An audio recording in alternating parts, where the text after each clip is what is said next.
Good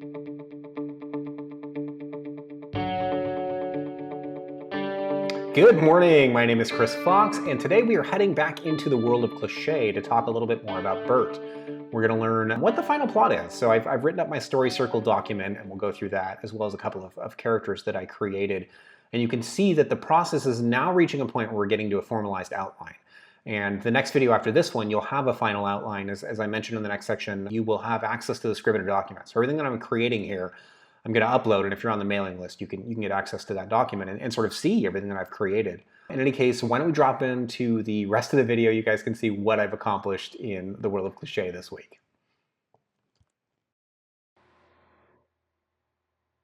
Okay, so we are looking at the story circle that I put together for Bert. This is a first attempt, but it does give us a cohesive look at the first possible story, like what the final story will be. There'll be some modifications, but I'd say probably, 65% of what we read here will probably make it into the book. So it starts out with you, which the story circle always does, and we're introduced to Bert, where he's tinkering on his slingshot in paradise in the dump. And his mother and all the other goblins don't want Bert to be working on this because it makes him different and weird, and she wants him to be normal. So then we get into the second part of the book, need. Bert has to need something or the reader's going to lose interest. So Bert decides he wants validation. He's very proud of his slingshot, and nobody likes it. And it just so happens that the mini-boss is walking by, and so he tells the mini-boss about it, and the mini-boss asks him whether or not this can get him over the wall to the land of treasure, and Bert, wanting the attention, says yes, it can. So mini-boss gets loaded up with pillows so that he can cushion his own fall. They fire him, and unsurprisingly, he splats into the side of the wall and dies. And now Bert gets blamed.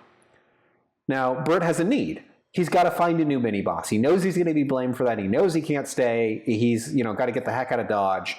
And so he runs home to his mom. He explains what's going on and sets out on a quest to go get this trope. And so he packs his meager belongings and he's off to the human city. And then we get to the road of trials, and this is always the longest part of any plot that I do. This is where your characters', sins and imperfections are all stripped away. They're facing their fears, and they're still sort of reactive and kind of learning about who they are. And so Bert shows up in town and starts asking people, but very quickly is chased around and has mud kicked on him, and a lady chases him with a broom, and nobody wants to talk to him because he's a goblin. And so he ends up kind of lost and alone in an alley, sort of depressed, eating a stale rind of bread that he pulled out of the garbage, and he meets Well, actually. And this is our Hermione Granger type character. And she's going to take pity on him. She's a shopkeeper's daughter without a trope. And she doesn't have that Well, actually trope yet, which will happen through the plot. So she takes him in, gives him a place to stay, but before very long, there is a knock at the door, and it's a pair of armed men, and they're from OLP, which is, ominous Latin phrase. Bert panics because he knows that they must know about the mini-boss, when in fact, they're actually trying to find out if he has a way over the wall.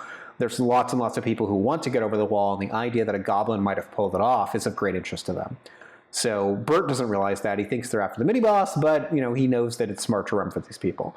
So Well actually takes pity on him and says that OLP is opposed by, I'm going to call them probably $sign for short at this point, but basically the order of placeholder.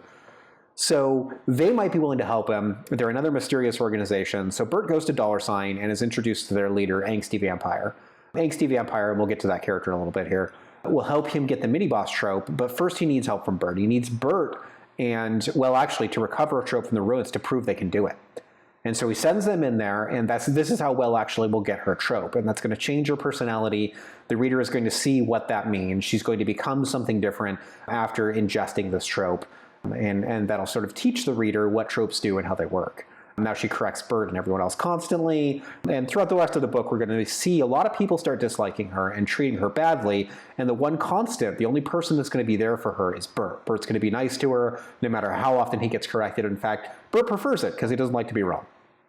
So finally, we get to the meet the goddess phase. So we're through the road of trials, and Bert is introduced to the crew through Angsty Vampire that's going to break into the city proper and steal the Dark Lord trope. And so Bert's still blissfully unaware of what it is they're actually after. He's just after his mini-boss trope, whereas they actually want to stop the tyrant, JRPG, and sort of restructure their own society with one of them as the new Dark Lord in charge of everything. Whereas Bert doesn't care, he just wants that mini-boss trope. So he hangs out with them for a little bit and becomes closer friends with, well, actually, she breaks down and claims that no one likes him, and this is where we get that touching moment where Bert and Well actually are getting closer, and my God, does she need a name. For the Take and Bake portion, I still don't know exactly what I'm going to do here. And then for Return and Changed, both of these are very light. You're not seeing a lot of information. I've got some work to do here. But I have a first version and I have a pretty good idea. So we're going to have the hero, JRPG, is going to be opposed by all these Dark Lord wannabes, and they're all kind of brawling, and Dark Lords are getting killed, and the sparkly vampire or sparkly vampire explodes into a pile of glitter, and some of the other Dark Lord wannabes are killed, and through the chaos, Bert just, calmly walks right past JRPG and all of the Dark Lord wannabes, picks up the trope, and walks away with it, thinking that it is the mini-boss trope and that he succeeded. And he is then attacked by JRPG. He trips and falls on the trope. It clicks into place. He becomes the Dark Lord with all the power that entails and kills the hero. And then Change, the ending for us, is Bert returns to the village as the Dark Lord, because now nobody can stop him because he's the Dark Lord, and goes back to his mom, and she treats him just like she did at the beginning of the book. But this time, instead of being upset or annoyed, Bert's thrilled to be home. He's happy that his mom is making fun of him. And the last thought of the book will be the same as the first: Bert smart. Anyway, that's the general plot that I've come up with so far. You can see the book is much, much closer to having a real plot. I just need to actually put the chapters together here. I've started adding characters. I'm really making progress. And there were a few other things I came up with. So this is the Great Lord JRPG. As you can see, he's represented by Cloud from Final Fantasy VII. For those unfamiliar, JRPG stands for Japanese Role-Playing Game. And JRPG characters tend to have very crazy hair and very exaggerated physical features. They tend to be extremely emo. It's a whole type with a lot of stereotypes that go with it, and I'm going to milk them hard for this character. So some people aren't going to get who JRPG is, and they're not going to laugh. But if you've played JRPGs or you've read Lit RPG, you know, and hopefully you'll find that funny. So this is one of the characters I worked on. I had 2 more documents that I created. One of them will make it into the book, one of them will not. Angry Leprechaun, I thought sounded cool at the time, and then I wrote it down and I thought about it and it sounded stupid to me. The idea was I was going to have a leprechaun who is gay. And he's angry because the rainbow has been co-opted by the gay community, and he thinks it should belong to leprechauns, and he happens to be both.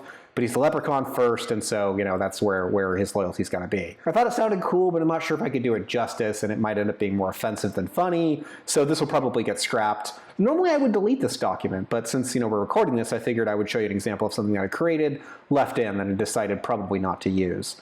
The last one, though, the one that I will be using, is my sparkly vampire. So one of the Dark Lord Seekers is a vampire, and I'm going to have him be very dark and very emo and somewhat angsty and morbid and brooding and sort of all the dark things of a vampire, a little more Nosferatu and less sexy vampire. And then in the last fight, when he gets killed, he's going to explode and coat everything for like 100 yards in glitter. And that's a play on a couple of different inside jokes. The first is that I wrote a book called Vampires Don't Sparkle, when this shows that vampires do in fact sparkle. So it's a play on one of my own books. But also, my wife really detests glitter because glitter gets on everything and it sticks to it and it's impossible to get off. And so the idea of a glitter bomb is like the most horrifying, offensive thing I think she could think of. So I figured that'd be fun to write. So that was one of the other documents that I dropped in. But you can see I've made a great deal of progress on the story. I figure we're probably only going to get one more video out of this series. After that, this document will be finished. I'll have all of my chapter outlines, I'll have all my characters, and I'll have all the research I created. And then what I'm going to do is put this document on my website, release it to the mailing list, and you guys can sort of see everything that I've created through these videos and have access to it. And then I'll probably, after I write the book, I'll release that Scribbler document too, just so you guys can sort of compare before and after and sort of see how all of this came about. So anyway, if this is useful, I hope that it is, please, feel free to throw me a comment, ask whatever questions that you would like, and or toss me a like. As always, I do need to get back to the writing. I'm just about finished with Spellship. That should be done tomorrow.